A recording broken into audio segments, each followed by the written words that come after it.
Welcome to the Solid Verbal. And now, Dan and Ty. All right, Dan, we call these home and homes. Yeah. In our universe. We're not referring to a college football matchup. We're referring to a visit from a fellow college football podcaster. In some cases on this show, we have had non-college football podcasters. But on today's episode, and I guess, you know, the version of it all that we prefer is somebody who knows college football. We have a first-time guest stopping by here on the Solid Verbal, do we not? We do. You see the title of the episode. We're having Josh Pate on from the Josh Pate College Football Show. You've seen him various platforms and outlets, and he obviously has done a tremendous job building out his show. And so pumped to have him on and talk. God, are we doing takes, Ty? Is that the flow of this episode? We are doing takes. We are bringing Take-a-Toa out of its dormant state. Take-a-Toa has been in my backdrop for about a year and a half, just chilling out. Mm-hmm. Not erupting, not making a peep. Just hanging out in the backdrop, waiting for an episode like this. The very first one we did was with our friend Andy Staples from On3. We also threw in some takes from the Verballerhood. Right. As well as ones that we had. And the idea is it's a volcano. Take-a-Toa. We're throwing all of our hot takes into the volcano. Correct. Very simple. Not much more to it than that. We thought with Josh coming on, this would be a great time to bring it out of retirement. You'll see it here behind me in a moment. I'm going to try to get it up and running. I have a fan in here now, so hopefully I don't inhale whatever vapors come out of it. Hey, real quick, it'd be great if you could consider subscribing to the YouTube channel down below. It really helps us out. I'm excited for this episode. You've got takes, I've got takes. We told Josh to bring some as well. I did reach out to our friends out at verballers.com, our Patreon, verballers.com. That's where you can go if you want to support what Dan and I do. $5, $10. We have tiers for you if you're interested in that. You can also sign up for free. On occasion, we'll throw some stuff out to those folks as well. That's at verballers.com. If that is not your cup of tea, that's fine. Hit follow, hit subscribe so that you don't miss any of these episodes. We still have much to do in the way of previewing the college football season, not just the SEC, but Notre Dame and UConn. And you and I got to make predictions at some point, even though we don't know if we always enjoy doing it, but it is part of the job here when we're doing a college football show. We will get into all of that and much, much more a little bit down the line. Yeah, by the way, if it's not your cup of tea, make it your cup of tea. Look at Ty. Even if you don't like me, support Ty and what he does. He is grinding nonstop for this show. Make it your cup of tea, verballers.com. Continue.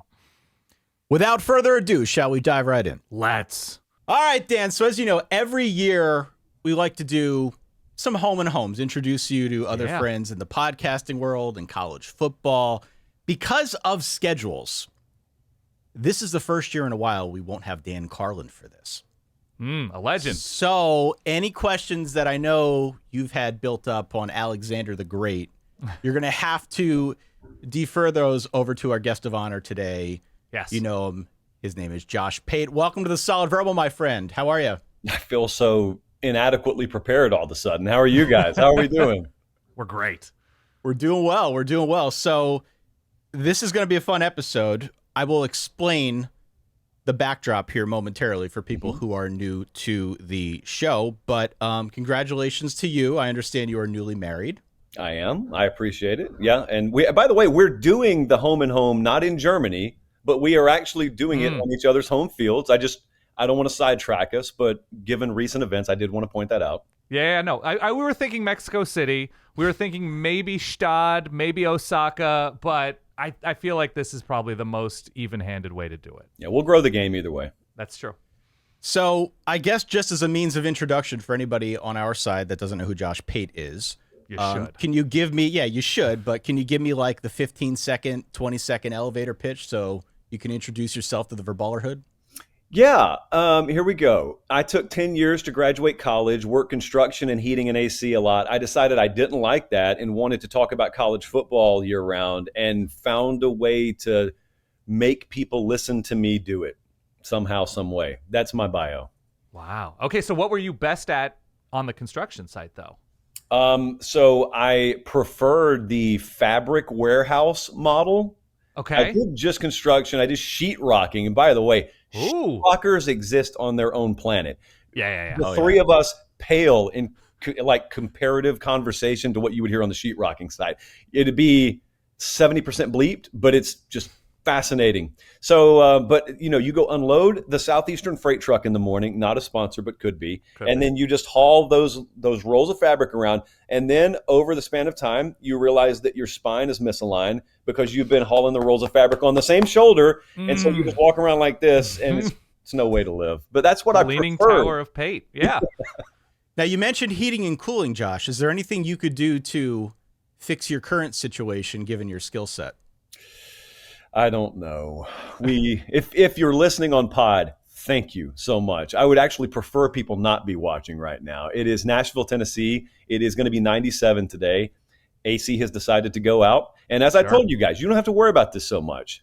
But someone in the follically disadvantaged position that I am has what we call a shine, a glisten issue. And it's really rearing its very ugly head this morning. But we're going to It doesn't look as bad as it feels if you're watching this on YouTube.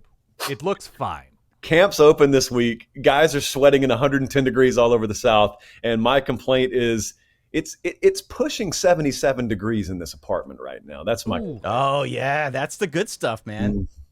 All right, so we're gonna sweat the takes out of you. I like that. Well, I was gonna say, this is actually, Josh came prepared for the assignment. Yes.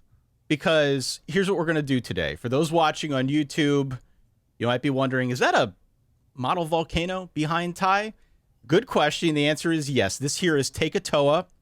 He is a prominent, albeit infrequent guest on this show. I chose to build him in my dining room last year, Josh, which, like, new marriage tip, don't try that. No. I put it all on the line to build this thing. It does work.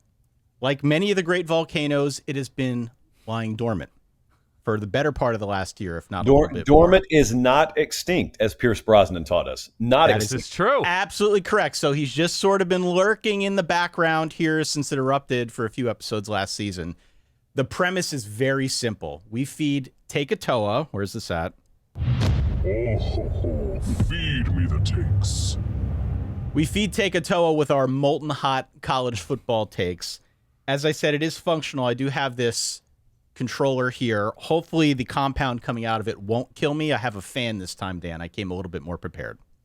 It's very admirable, Ty. And now I immediately regret not calling the entire volcano operation Dan Ty's Inferno. But you know what? It's all right. It's pretty good. It's pretty good. Okay, I appreciate the remote though. Okay, Ty, So take it away. here is what we told Josh to come armed with: a handful of hot takes for the upcoming college football season. I've got some. You've got some.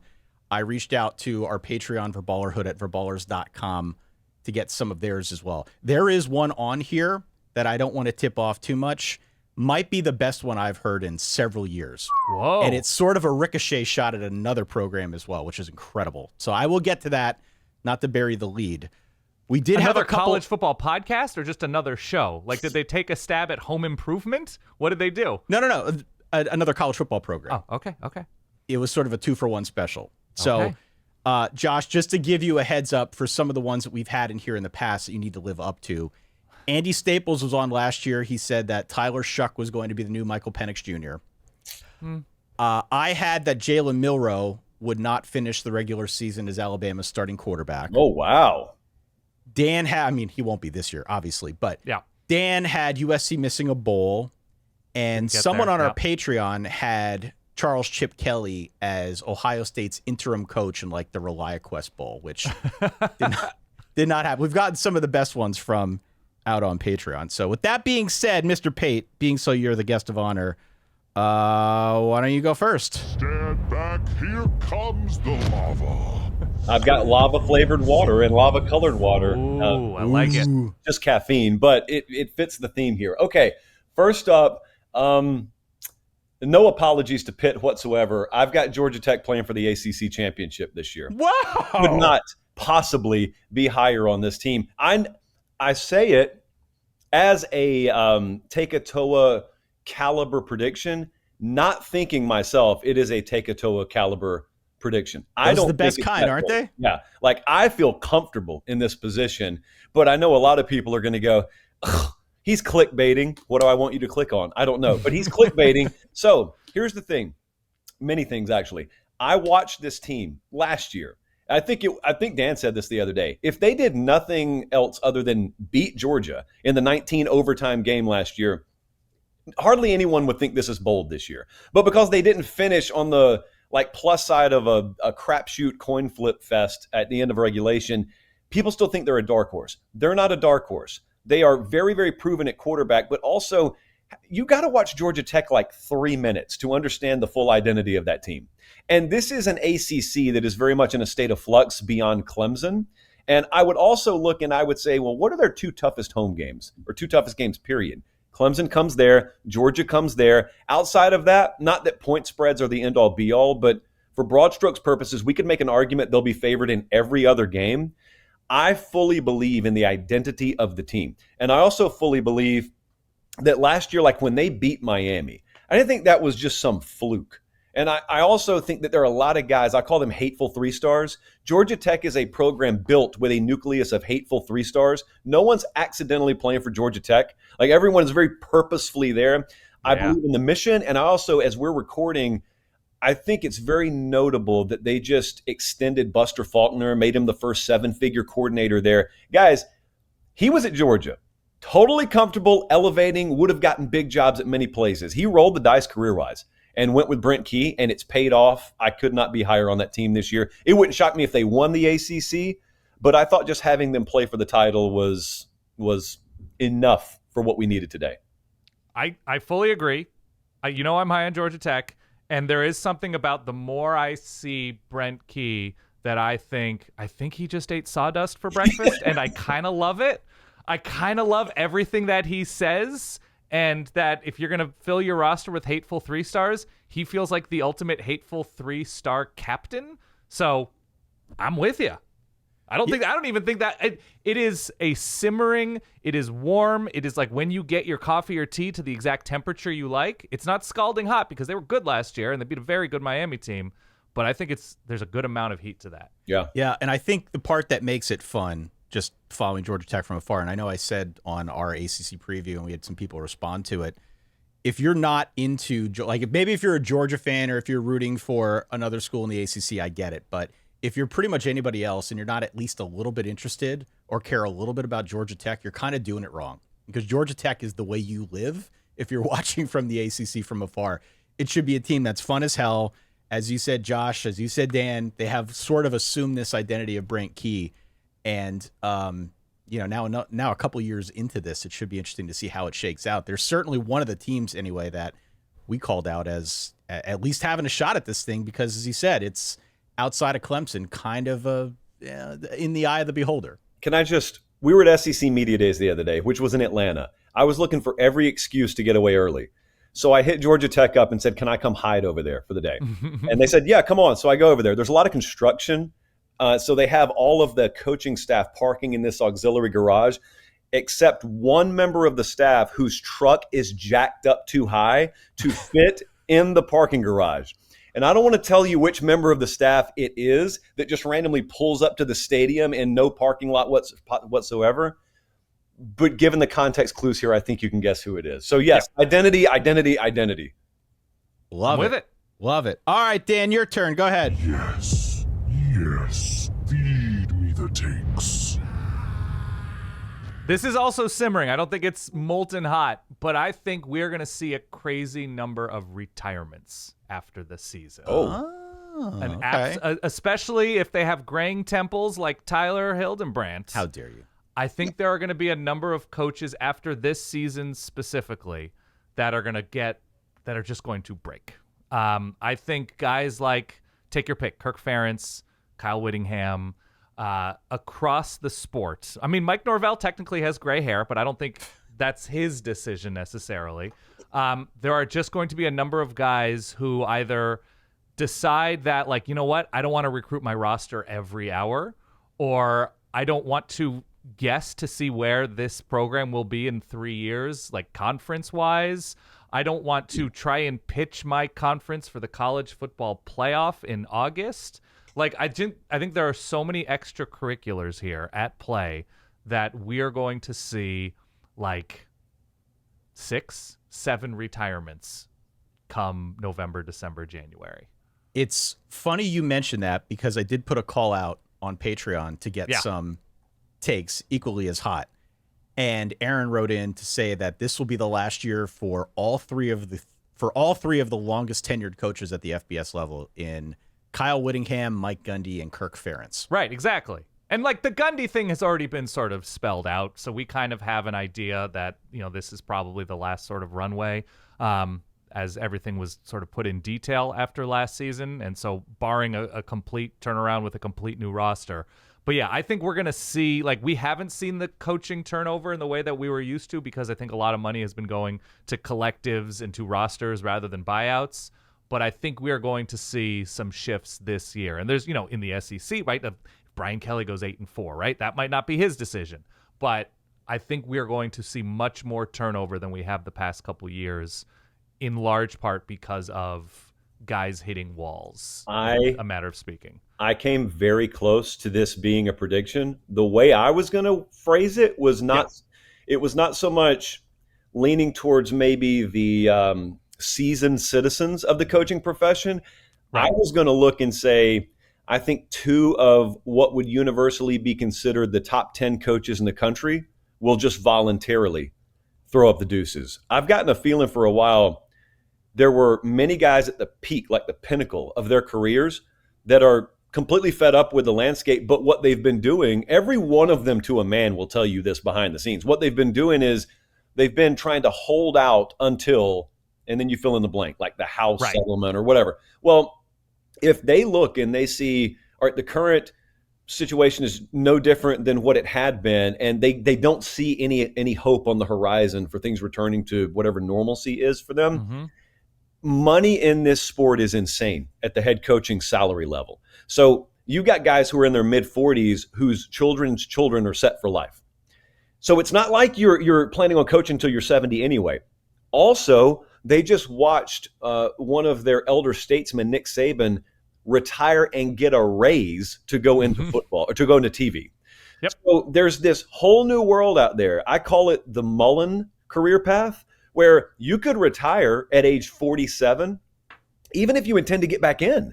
You retire, you go keep a seat warm on a desk somewhere on Saturdays, and you can stay away from the game indefinitely. And if you leave when your stock's high, you can be like John Gruden. Everyone asks every year, when's he coming back? When's he coming back? And your stock goes up and up and up because everyone sounds like a genius on TV, by the way. There's no bad decision on TV, at least on air. And so I not only do I think you're right, I think it may be more than just a Kirk Ferentz or a Kyle Whittingham. Like, I think we could get 1 or 2 bombshells in December or January.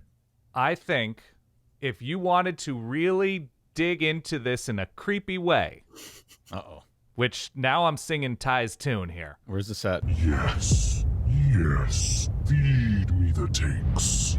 Take a look at coaches with high school-aged kids who are burnt out, potentially, on coaching, and maybe would prefer to see their kids play in volleyball games or football games or basketball games more than they would, you know, traveling once again to see recruits instead of traveling with their family.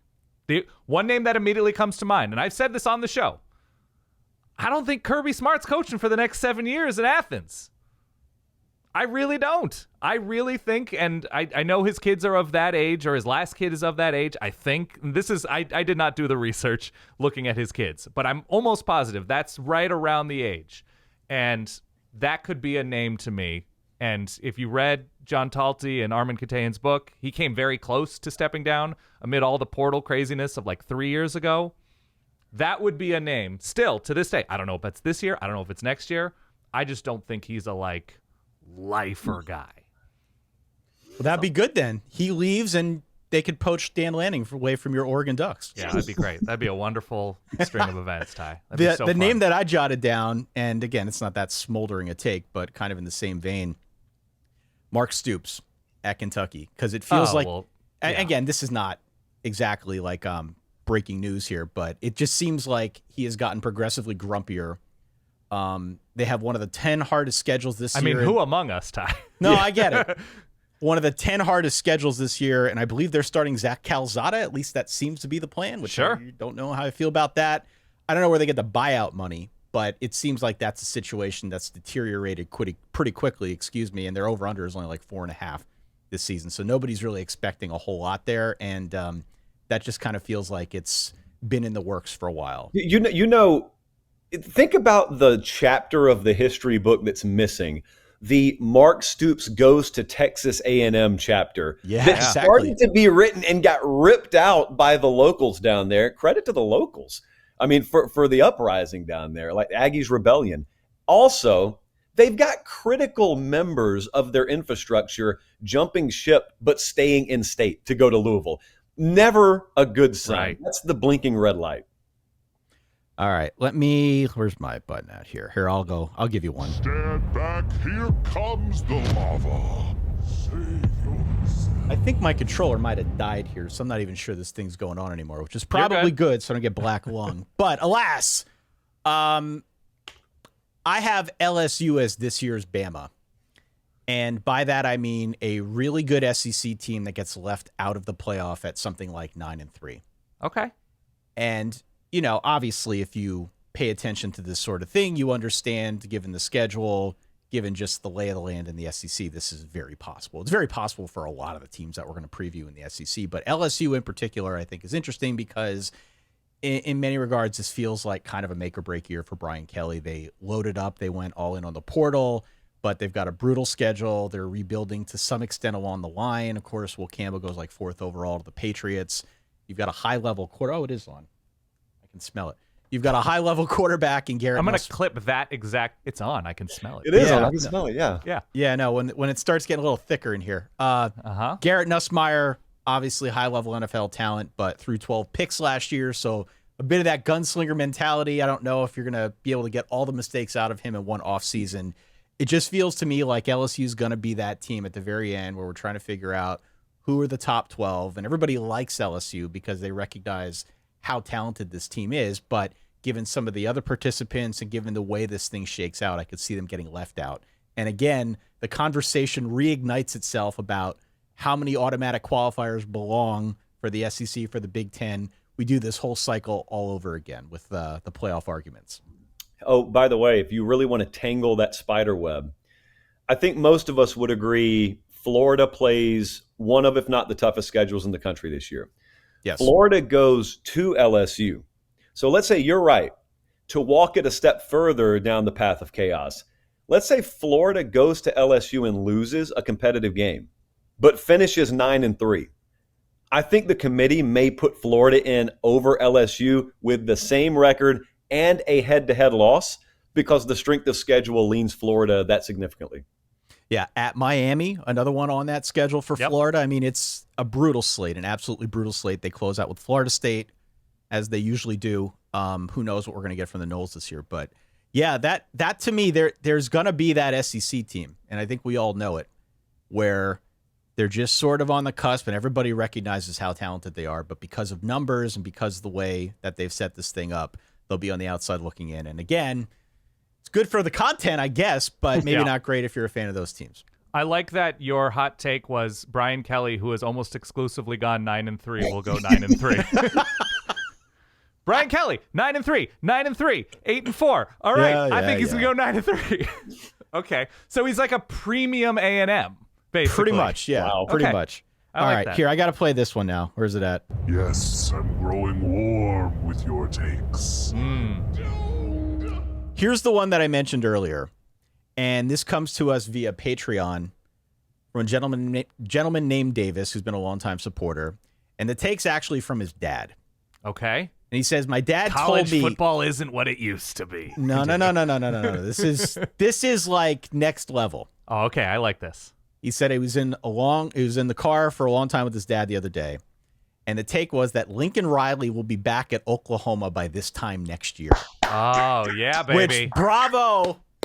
I mean, talk about a jab at USC, a ricochet shot at Brent Venables. LeBron went back to Cleveland. It's the perfect take. It's Lillard perfect. went back to Portland.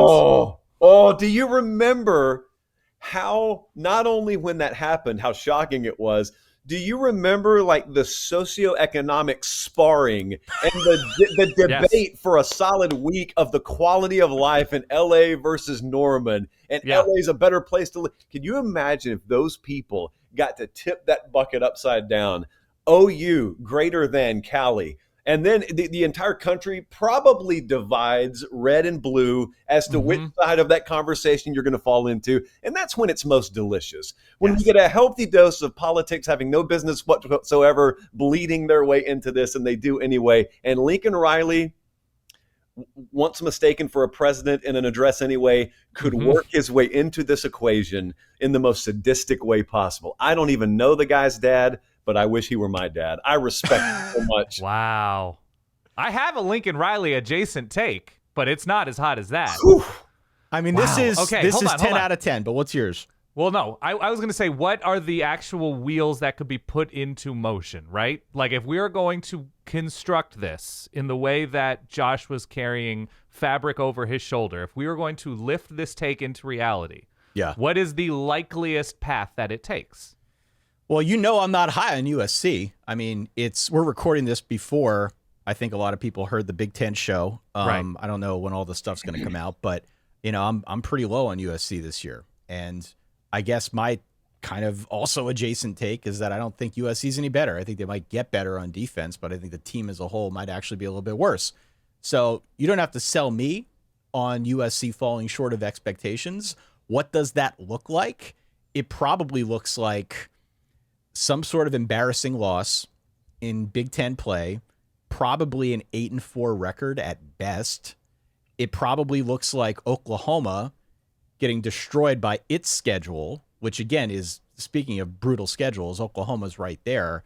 So you're basically talking this through on two different levels, USC and Oklahoma falling well short of expectations. I think I know how it would play out. The answer is it won't happen. Yes. But of course, if it were to happen, I don't. Did he say Riley's going to get fired, or Riley just takes the OU job? He says Lincoln Riley will be back at Oklahoma by this time next year. That's what I need. Oh, he knows what he's doing. Yeah, this is not this guy's first time around the hot take merry-go-round. Here's what would have to happen. USC has a great year. Yes. But the dynamic behind the scenes we start to hear is that the general manager is not answering to the head coach. He's answering to the AD. And Lincoln Riley, even in a great year, has been rubbed the wrong way by that. And they come to an impasse, and they won't rework the language and the agreement. And then he wants out. And Brent Venables has been a smoldering tire fire all year in this scenario. And so you've got a new athletic director coming in at OU. Yep. You've got a new general manager there. Maybe we find out Jim Nagy's preference is Lincoln Riley. The new AD's preference is Lincoln Riley. I still don't know how you wipe the memory clean of your entire constituency there, but that's the only way that this could possibly happen. I think that's true. I think there would have to be maybe a quarterback recruit who really wants to go to Oklahoma but is not confident in their offense and grew up loving Baker Mayfield, which is really strange to say. We're old. It has to be something along the lines of recruiting, not working out at USC behind the scenes, and an amount of money that is comically large to move away from USC back to Oklahoma, given the baggage there. It's hot. I can't fully construct it, but there's something there. Now, counterpoint. Yeah.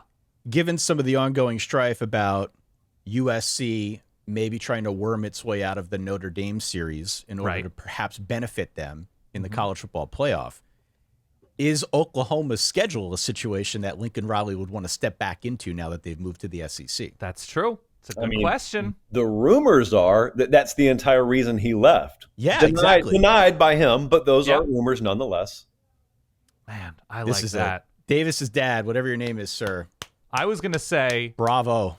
My hot take is going to be that Lincoln Riley parks his super yacht, the SS Buyout, in the south of France rather than outside of Mallorca.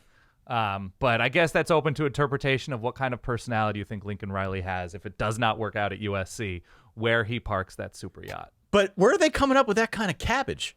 I don't know, man. Is there a wealthy donor we don't know about? Because there are wealthy donors, but I don't think they're super into USC football in the same way that perhaps healthy donors are elsewhere. Because hasn't that been the point of contention with respect to a potential buyout for Lincoln Riley these last 2 years now? Everyone's talking about it, and clearly USC people are aspiring for more.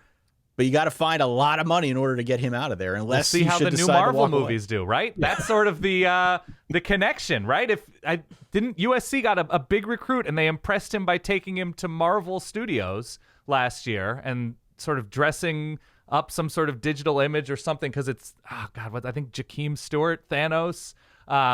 They made a big deal of that. So if what is the new one right now? Fantastic Four. Mm-hmm. If that's a huge hit, you never know. It's like the Cody Campbell, but with Iron Man. It's great. For your consideration on any podcast player, search Solid Verbal, find us, and hit follow or subscribe. It's just that easy. That was. I am going to seamlessly weave my next prediction into that. This will be the transition of this show. All right, Tennessee. Hold on. There it is. Feed me the takes. You're a guest of honor, Josh. We need a proper introduction for these. Continue, please. Tennessee notably made the playoff last year, right? Expectations notably high in the SEC, including on Rocky Top. However, one of the biggest stories of the spring was the Nico Iamaleava stuff. I am a believer that not Fantastic Four, but 8-4, fantastic 8-4 will be Tennessee's record this year. And I say fantastic because they will be the only team in the SEC with legit A-tier expectation, including one who made the playoff last year, who will find a way to go 8-4, but please the fan base. It's going to be a very, very weird dynamic. The country has kind of forgotten how the Nico stuff happened. Tennessee folks haven't. So Tennessee folks were really, really proud that Josh Heupel planted the flag. Now, the entire time, anyone who's of at the outside persuasion looks at that and says, good for you guys, but are you ready to have his back if you start losing this fall? Remains to be seen. But knowing these people like I do, I reside in this state. I think that they're going to fall off a little bit. I think they're going to go 8-4, but I think they'll be really scrappy, competitive, like not blowout losses. Just it's one of those 4 losses by a combined 19 points type of seasons. And I think they'll look and they'll say, wait, we've got the number 1 quarterback committed for next year. We got a lot of young guys who got a lot of really good experience this year. It sucked to lose. We don't like it. But a lot of places around here, they'd want to fire you if you went 8-4. And sometimes in Tennessee world, they want to do that. I think this year, Tennessee finds a way to be a 4-loss team, and the fan base is really strangely good with it and excited about it come December. Okay. What could be charming interesting? 8-4. Mm-hmm. Go ahead, Dan. I was just say a charming 8-4. I can see that. Oh, absolutely. What I was going to say is I was just looking over Tennessee because we have yet, as we're recording this, we've yet to record our full-on SEC preview. I think Tennessee is going to smoke Syracuse in week 1, the neutral site game in Atlanta. And to your point, Josh, if you win in resounding fashion, a reasonably well-publicized non-conference game the first week of the year, that tends to build up a lot of goodwill. Yeah. And so new quarterback coming in, they make the trade, they get Joey Aguiar, and everybody I think is going to roll with him now. I could see them winning that game in resounding fashion. And even though it gets harder from that point forward, there will be a lot of goodwill in the Tennessee universe. I think that it's very underestimated nationally how proud those people were that their guy ended up being the guy who just said, no, enough. They're fully committed in Nico. They're all in on him, and then it goes down the way it goes down. And he's in the middle of his career there. They're looking to elevate from a 2-loss season and a playoff run. And he says, no, knowing full well, I don't know if the fan base knows this. Internally, they know full well they're going to take a step back by doing that this year. They got offensive line concerns, which they were going to have anyway. Frankly, I thought they were going to take a step back with Nico. So without him, they're really going to take a step back. But they did all that. And then 5 years from now, if he's still there, and we're doing this in August of 2030, I think we'll look back and say, what a shrewd tactical move that Heupel, knowing they may take a step back anyway, bought himself a mountain of equity and goodwill by pulling the move he did when he did, which gave him perfect cover to go 8-4, only to know that he was about to springboard into his next generation quarterback coming in. And you can't see that right now because it's just fog on the horizon. But I think when we look back and the fog clears, I think this will have been a very, very shrewd tactical move that the likes of which like makes a PR firm very, very jealous because they didn't come up with it. And Jim Haslam gets a rebate. Finally. He gets a little bit of money back for his investment because their budget is not where they thought it might have been going into the season. Okay, I like that. This is good. All right, Dan, you're up. All right. More takes. Why it burns. My controller has stopped working, which is probably good for the lungs. You know it's back there. I've got a light on it. We can dress it up in post. Continue, Dan, please. I think somebody who is positive that they're not going to have quarterback issues is going to have a major situation in mid to late October. So the best way to issue this take would be to be specific, but I'm not going to be as specific as I should be. I'm going to say it's going to be someone in the grouping of like Dante Moore, someone in the grouping of Arch Manning, Ty Simpson, Julian Sayin, somebody who's like, we've got our guy for sure. CJ Carr? CJ Carr, absolutely. Ooh. This is a season in which so many what we perceive to be powers are heading into a year where you're just like, oh yeah, he's definitely the guy. He's the next guy, and we are going to roll. And John Mateer at Oklahoma, whoever. There are too many teams with too many, and Mateer has played significant time. So that's maybe a little bit, that would be more shocking if John Mateer doesn't work out at Oklahoma, given the coordinator thing, given a healthier offense around him, which should be a healthier offense for Oklahoma this year. But I think there is going to be, Carson Beck has the elbow thing, so I'm not going to put him in the same category, but somebody is going to be scrambling around Halloween that didn't think they would be. How's that, Ty?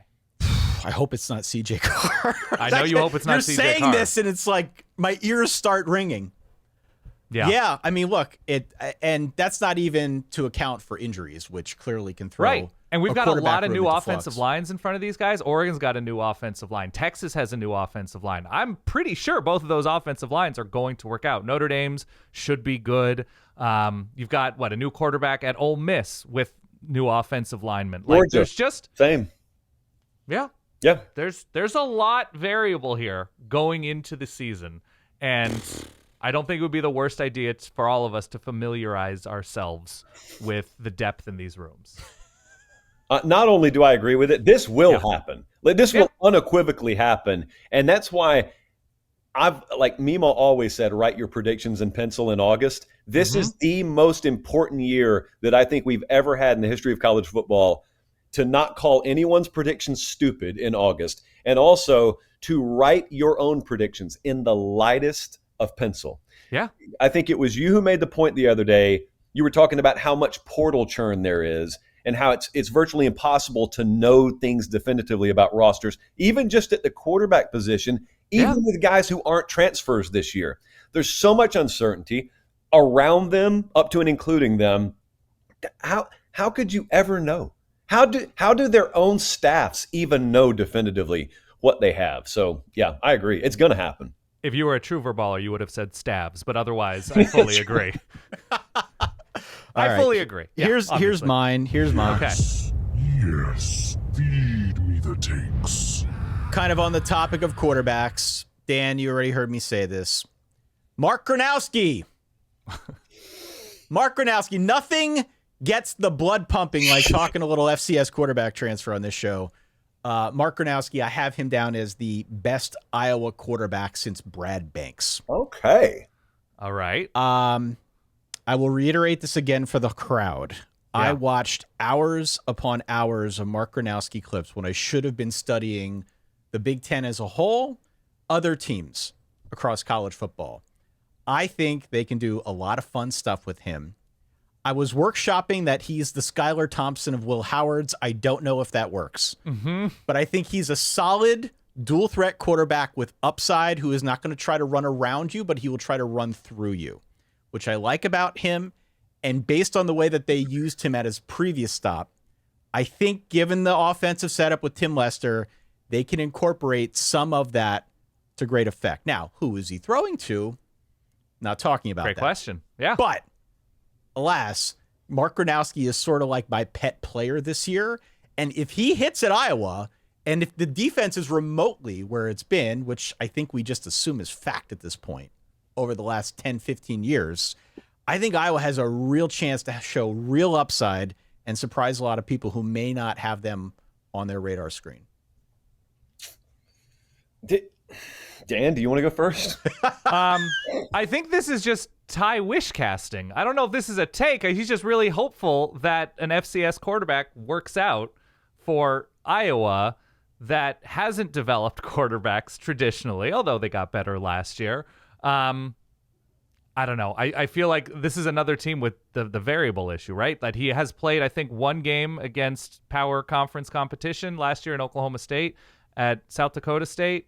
Offensive line questions, running back should be okay, and receiver questions. I just don't think they are built around him for him to become a folk hero. Yet. Well, I'm who are they telling going to you. bring in? Is Ryan Williams transferring to Iowa next week? You want to What do you talk mean about even like Lincoln back to Norman or Ryan Williams to Iowa City? That's the likely move. go. Well, hold on. We've got that Caden Proctor back and forth between Tuscaloosa and Yeah, Iowa that's true. City. That's The true. Caden So Proctor there's Express, precedent. baby. Yeah. Iowa only loosely believes in the quarterback position. So to Yes. paint this scenario is tough. Did you say, because I want to make sure when I steal this quote and use it in my social circle, I have it correct. Yeah. The Skylar Thompson of Will Howard's. Yes. That is what I jotted down. Man, Yes. that's So hold on. If we unpack that, you're saying that Skylar Thompson is of the Will Howard like genus because they went to Kansas State together. I guess they were both like somewhat mobile. They were folk heroes and that they won big games. My thinking was Will that, Howard like, won the conference. My thinking was that Skylar Thompson was like 85% of Will Howard. Okay. And obviously Will Howard won a national championship with a much better team Yeah. and was very good down the stretch. So the best of Will Howard we know. The best of Will Howard is now playing in the NFL. So a good quarterback. And Skylar Thompson was a giant killer, beat Oklahoma. Yeah. And Skylar Thompson also now in the NFL is I think a backup for the Dolphins or somebody. So, I mean, these Okay. are guys that have gone on to the next level. And I don't know if Gronowski is either of them, but I look at his game. I see a little bit of Will Howard. I'm curious to see how they use him. I think that it's well documented. A lot of both play-by-play and color guys and girls listen to this show. So I think the real task is for anyone who draws the Iowa broadcast assignment this year. Yes. If at any point that we could get just seamlessly woven into the fabric of the broadcast that phrase, Gronowski, kind of the Skylar Thompson of Will Howard out here. If we could get that woven in, I don't care what else happens today, this will have been a win. Well, we have Jason Benetti in our pocket. Yep. And so he's Fox. Okay. It's I think doable. It is There's doable. There's a not 0% chance. Okay, Ty. Josh, what do you have next? Oh, do I have play to the play? Oh, sound. I forgot my own Vortex. Yeah, come on here. Why it burns. All right, go ahead, Mr. Pate. All right. How familiar are you guys with Michigan State's offense? Not really. Okay. I'm pretty Right familiar, actually. Yeah. So tough road last year. I think we would all agree. Yep. What you did to Gronowski film the other day, I have done with Michigan State, almost like conspiratorial offensive takes. And I believe that Michigan State will jump 70 spots minimum in points per game this year. And they were 124th in points per game last year. So I need them up in like the 50s, the low 50s or better this year. Here's what I see.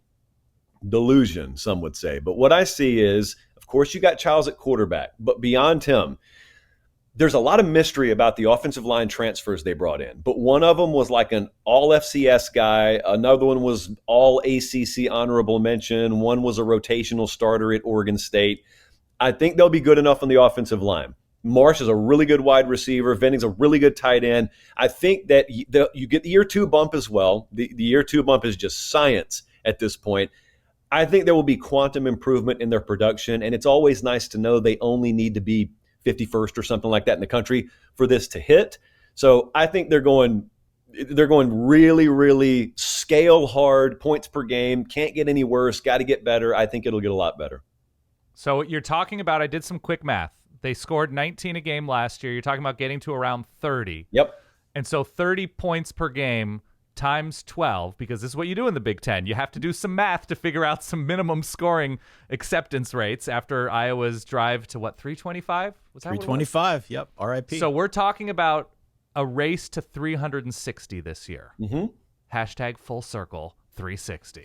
Michigan State. I don't hate this. I've actually watched a lot of Jonathan Smith offenses because of Oregon and watching those Washington teams and Oregon State teams. And I don't think it'll be terribly difficult for this team to improve. And so I appreciate this, that they have intriguing skill talent. The offensive line needs to get a lot better. And I'm sure they brought in 14 dudes from UTEP to try and make it so. But I don't hate this. I don't have their schedule in front of me, Ty. I don't know if you have it ready to fact check, but I do. And who's standing in their way? I don't know what rhymes with 360. Well, I mean, look, if they're going to do it, they have to get off to a 3-0 start because they've got Western Michigan, Boston College, and Youngstown State. Yep. And then they got to pick up 3 others along the way if they want to get to bowl eligibility. So I think Maryland's beatable. They're on the schedule. Yep. There just aren't 2 other obvious ones to me on this thing. Like, could they beat UCLA at home? Probably.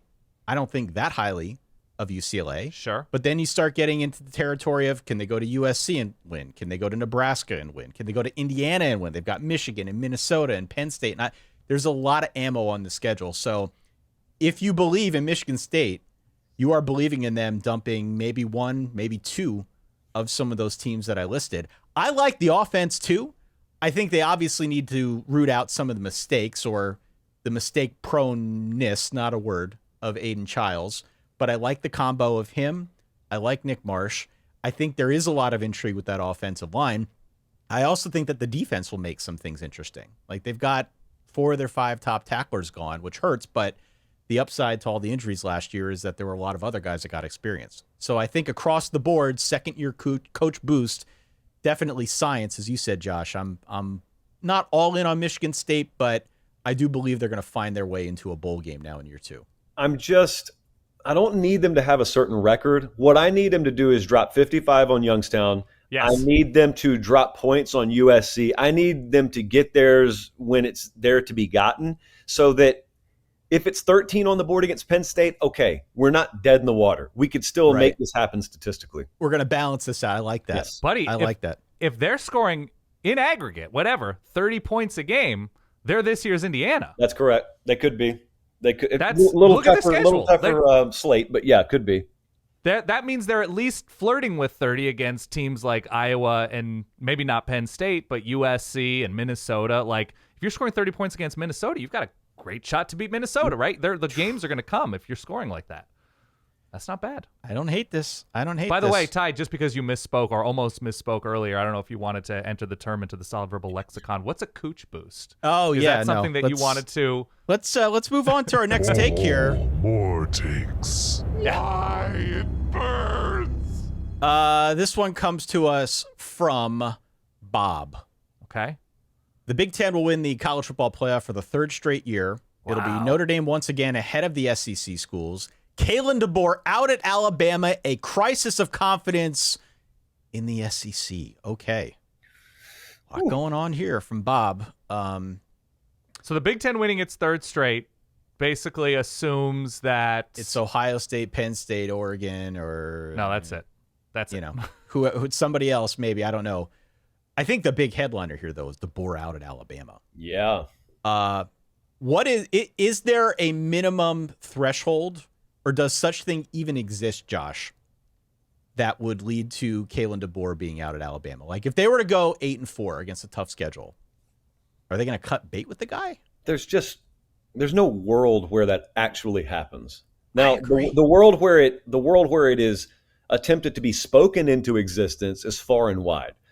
The world where that actually happened. First off, if buyouts were not even a thing, I don't think it would happen. Buyouts are a thing. So I especially don't think it will happen. Now, the conversation would be crazy, but I don't think people have recalibrated their thinking to account for the modern age, the modern landscape of college football. There's a world, it could be DeBoer or it could be Sark or whoever. These top tier teams in the SEC, someone's going to catch an 8-4 this year, because today's 8-4 is yesterday's 10-2 with the different depth of roster now. But I don't think people have calibrated that. They still think their floor is 9-3 everywhere in the top tier of the SEC, and that's just not the case anymore. And if Kalen DeBoer happens to end up being the first casualty of that case study, if you will, then so be it. Someone will deal with this year. In fact, like LSU, some combination of Georgia, Texas, Bama, LSU, those are your top 4 in the odds in the SEC. It would shock me if one of those didn't fall to 8-4 this year, because there aren't enough wins to go around for everyone. So it could be DeBoer or someone else. Someone will have to deal with this year. But I don't think it would take scandal or like fall off a cliff, struggle to make a bowl game type stuff. And even then, it may be like mutual. He's so humiliated, or it's so oil and water that he just decides with the AD, I'll step away. I just don't see how he gets outright axed. Well, the conspiracy theory of my wonderful co-host here, because it is sort of that, but we talked about offline potentially Luke Fickell not working out at Wisconsin. There being an opening at Wisconsin, a place that, an area of the country Kalen DeBoer is familiar with. He decides, F it, I don't like the lifestyle at Alabama. I'm going back up to the upper Midwest, and then there's suddenly an opening in Alabama. So not out now, as in being fired, but out as in there's now a new opening in Alabama that we didn't expect. Now, okay, 2 different takes on this topic. One, what if Nick Saban has just been doing a lot of transcendental meditation and Pilates and is doing some cold tub therapy and is just super refreshed, and he's just, you know what? I've had some regrets. I don't like sitting next to Shane Gillis and having him spit in my face. I think I'm going to go back to what I'm used to. One. Number 2, just in terms of that specific take of mine that I didn't think about, not a lot of people basically give up $70 million for the right to move to Wisconsin, a beautiful state that I've enjoyed going to. That's a lot of money to say, I'm going to pay $70 million to coach at Wisconsin. That's a lot. It's a lot. It is a lot. I'm just saying if we're doing theater to the mind here. I think that's right around where his buyout was after last year. I don't know if the number has dipped at some point this spring or something, but it's probably not dipped a ton. So that's the journey there. Okay. All right. I appreciate that. Let's do 1, 2, 3 more here. All right. I can rattle off a couple. More takes. Why it burns. What do you got for me, Dan? Notre Dame won't lose an embarrassing game to a lesser team right. this year. That's not really a take, but it's more of a take than it should be. It's more of a take than it should be. We're on a roll here, Ty. I think they only have, Boise and Navy coming from a slightly lesser conference situation. They're going to be fine. Notre Dame's going to be fine this year. The other take I have, let me read it exactly as I wrote it. Playoff ratings will be a not super fun talking point around New Year's. A not super fun talking point. Is this because you just hate all ratings discussions the way most people do? Or I just think it's going to grow uncomfortable. I think it's going to be like Josh Pate's forehead right now. I think it's not going as he's sweating. You still look great.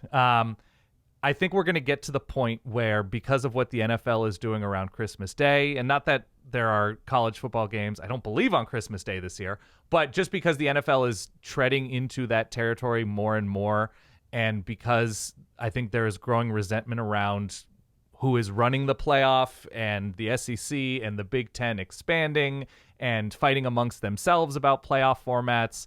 And if numbers aren't sterling and spectacular and don't even hold where they were this past year, I think the discourse is going to get heated up as people are paying attention during bowl season, and it's not going to be a fun discourse.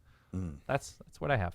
Who was it who just said recently at Media Day that they should move the start of the season up 2 weeks? Or was it Dan Lanning? Lanning, I think, said it, yeah. Who said they should start it in week 0, give themselves a little extra breathing room at the end of the year because college football belongs on Saturdays, and didn't appear as if he is a fan of this sort of working around the NFL. Yeah, I just, especially as the playoff goes to a place where you're just going to see it saturated with Big Ten and SEC teams, I think you're sending a message to a lot of people who love college football that these are the only teams that they're allowed to watch as the season ends, and I don't think it's a great message. That's all. All right, Mr. Pate. Yes. What else you got for us? Anything? So I kind of leaked it a second ago, but take that top 4 of SEC odds: Bama, Georgia, Texas, LSU. I think someone goes, I almost want to say 7-5, but I will say there is an 8-4 in that group. And then I will, do I want to go? Yes, someone goes 7-5 out of that group. I'll go 7-5. Someone goes 7-5. I've got one here that came in on Patreon that the Arch Manning hype won't pan out and Texas will miss the playoff. Whew. Okay. Whew. Hey, missing the playoff now. Yeah. Because that is closely related to one of the predictions I left on the cutting room floor, which is Texas is a 2-loss team facing an undefeated OU in Red River. Ooh, yeah. Which they could lose that one and leave Dallas 500, and that's how precarious your positioning is in this sport. Because Sark is on top of the world right now. Yeah. But if they miss the playoff this year, do you know how quickly that goes from no one can stop us to, wait a second, so we lost to Georgia twice last year. We got a shot against Ohio State. We lost to them. We lost all our big games this year. Do we just recruit? Is that all we do here? Right. I mean, we started talking. And it wasn't not Sark's reputation at USC. I mean, we started talking about this a little bit, but there is a fair amount new on the Texas side too. Yep. You know, so it's a take, but you can at least like squint and understand the logic there. And though I like Arch Manning, and though I think he's got an incredible skill set and obviously a name that precedes it, to the earlier point, there's a lot of new at quarterback this year, and you can't assume all of them are just going to hit as expected.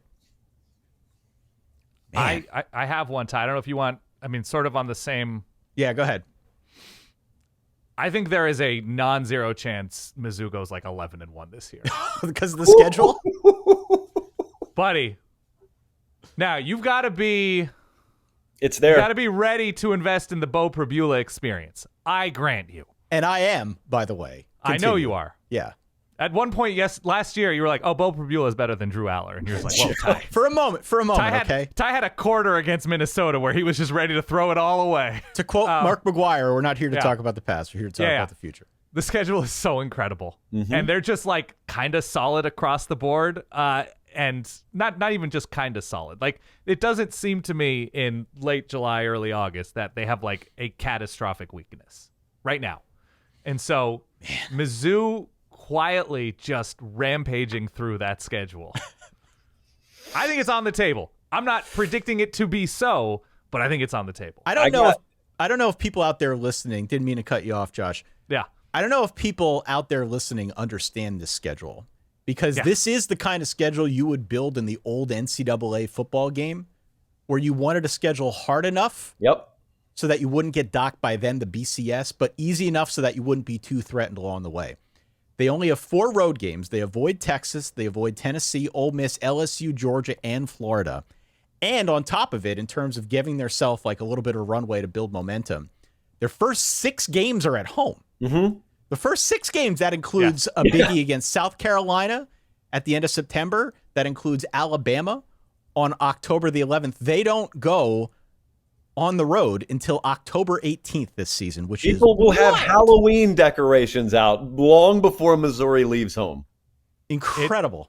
It's not only an incredible schedule, but like the actual manner in which it works out, they are in like a letdown spot against 6 of the better teams on their schedule. Like, it's not even just advantageous in terms of home road splits and who they miss, but it's like, oh, we have this team after they play LSU. We have that team after they play at Alabama. We have this team after, like, it could not have worked out better. You got to be in on Bo Prabula, which you are, Ty. I am. Obviously. I'm very in on Bo Prabula. Yeah. But I'm saying if this happens also, as much as we're buying Prabula stock, if this happens, does it not coincide with Ahmad Hardy coming out of nowhere to win the Doak Walker Award? yes, absolutely does. He was very quietly incredible last year for stretches. Yes. All right. Doing some 11-1 work Mizzou. here. I like this. It's not even that hot a take. I mean, I think there will probably end up with a better record than the actual content of their performances, perhaps. But well, the I'll take over-under it. is 7.5. So if you believe at all in Mizzou, and at all in the schedule, and at all in Bo Prabula, with the schedule, I mean, they might be 6-0 after those. Well, Sure. first however many handful of games. I guess they're probably not going to beat Alabama. That's a bridge too far. But either way, even if they start 5-1 or 4-2, the rest of the way, it's still there to get to 7 wins. So Mizzou has Alabama in, get this, a revenge spot for Alabama against Vanderbilt the week before. Yep. yeah. All right. That's it. Well, why don't we leave it there for people out there listening who have their own takes? Yes. Comment on the video, leave comments on Spotify, hit us up, solidverbal@gmail.com. Mr. Pate, thank you so much for your time here, for sharing some of this hot takiness with us. Remind the fine people where they can find you if they're interested in more of what you do.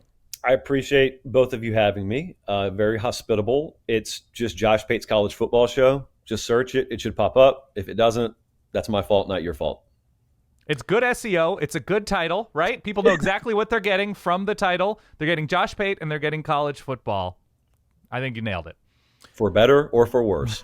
There it is, man. All right. Again, his name is Josh Pate. We appreciate your time. Thanks for stopping by on the Solid Verbal for the first time. We'll have to make sure we do this again sometime soon, okay? Absolutely.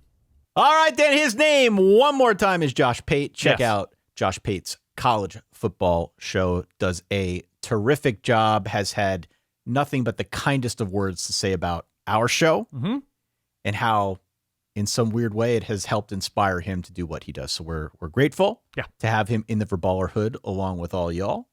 Again, hit follow, hit subscribe if you made it this far and you want to hear more of our episodes. We're going on Josh's show as well as part of the Home and Home. So we're talking takes on this show today. On his episode, we're going to talk through some things that we're just looking forward to Definitely. as fans, as podcasters, as just sports fans as a whole. There are so many interesting storylines this year in the world of college football. And if you tune into his episode upcoming with us, you will get to hear what we have to say. You know, it's interesting, and I agree, and it's great, and I definitely recommend you go check that out. The idea of a take, like our takes were not necessarily rooted in being 100% serious, but it's like, here's an interesting way to think about this aspect of a team or sport that I kind of buy into, right? It's not, the take isn't that, Lincoln Riley is going to be coaching Oklahoma again. Like, I maybe the dad of a listener, that's his take. But I was sort of writing off the idea of takes as sort of a weird, silly exercise. And there's nothing weird and silly about Mount Take-a-Toa, of course. We respect geothermal violence. Be careful. Right? Be careful what you wish for. This is still an active volcano. When people ask, like, hey, what's Solid Verbal like? I'm like, first things first, they respect geothermal violence. That's right. First things first. Second of all, I was willing to write off the Take-a-sphere until I saw this quote from this weekend. Did you see Skip Bayless's quote about Scotty Scheffler, recent winner of the Open Championship? Did you see his quote? I have my hand over my face. Go ahead. Quote, see Tiger Woods, see Michael Jordan, see Tom Brady, and on a far, far lower level, see me. Okay, so first of all, it's the fake humility. I love it. I approve. Yup, I have always been obsessed with maximizing the talent God gave me. I felt I was called by God to be the very best truth-telling commentator and writer as I could be. The very best. However I could maximize my talent that God gave me, I'm going to do it. To do so, I sacrificed having children because I saw that correctly raising children would be a huge time-draining distraction from maximizing my talents. Okay, first of all, I agree with everything he said so far. He has me, okay? I'm checking boxes right here. I feel like 2017 Dan compared to 2025 Dan, no contest. The man knows how to build a hook. Not going to lie. He knows how to reel you in. You might say I took on the persona of a cold-blooded media killer driven to achieve at all costs while honoring God and tithing, is that the word I'm looking for? To my church, supporting other great causes as I have over the years, and so forth and so forth and so forth. And to that I say respect. Absolute respect. I'm trying to understand that maybe I wasn't called by God to be the truth-telling machine that I was intended to be, but I have a family and children that do command some of my time, as does Scotty Scheffler, apparently. He finds his family to be more important than golf, which, yeah, of course. But that sort of woke me up to what I could be in the take ecosystem. Yeah, we have a long ways to go if we want to get to skip I Caliber. respected that so much. What a fiery take, yeah. Called by God. Between him and Stephen A., the rest of us have a lot to learn when it comes to crafting a truly effective viral take. See, the thing is about, this is not a media show, nor will it ever be a media show, but at least you could convince me, maybe, that what Stephen A. does is performative. I think Skip Bayless is stone cold serious with every single word he says, and I think a deep issue involved therein, but I appreciated that so much. Oh, so good. Oh my gosh. Well, on that note, none of our takes were quite that fiery. Not even in the same stratosphere. Yeah. Oh, it was the best. But we appreciate Josh stopping on by, sharing his thoughts. Of course, thank you to the Verballerhood as well for sending in those takes on our Patreon at verballers.com. We will continue to tap into the wondrous world that is verballers.com, our community out on Patreon. Again, go and check that out. It's the best way to support what Dan and I do. And if nothing more, hit follow, hit subscribe again so that you don't miss the episodes. If you liked what you heard here today, please feel free to leave us a 5-star rating, a nice review, a comment wherever you can on YouTube, on Spotify, you name it. You can do it a million places now in this here content world. This is a lot of fun. We'll have to have Josh on again some point soon. I thought it was great. A lot of fun here. Yeah. Good to finally get him on the show. We will do it again at some point in the future, I promise you. In the meantime, the preview season rolls on here at SVHQ. We have more to come for that guy over there, my good friend Dan Rubenstein, for myself, Ty Hildebrand. Thank you, as always, for tuning on in, for your ongoing support. We'll catch you all next time. In the meantime, stay solid. Peace.